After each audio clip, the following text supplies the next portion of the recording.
Hello guys, আশা করি সকলে ভালো আছেন। বরবাদ 8 কোটির রেকর্ড করে তুফানের রেকর্ড ভেঙে দিয়ে 2 দিনে 8 কোটি বক্স অফিস দিয়েছে। একদম আনভিরিক্টেবল, একদম আনবিলিভেবল। কি বলবো, আর বলার কিছু নাই। আমি পড়ে যাচ্ছি, মাথা ছিটকে গেছি। 2 দিনে 8 কোটি।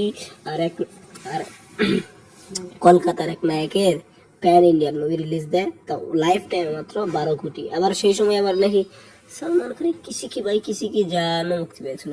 সে দাবি করে, তার ভক্তরা দাবি করে যে কিসি কে ভাই কিসি কি জানকে পাল্লা দিয়ে সমান সমান গেছে।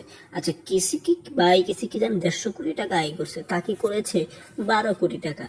আরে একটা দেবের রঘু ডাকাত, সেটা যে মুক্তি পেয়েছিল সেটা তো প্রায় 40 কোটি টাকা আয় করে, তাদের ধারের কাছেও নাই।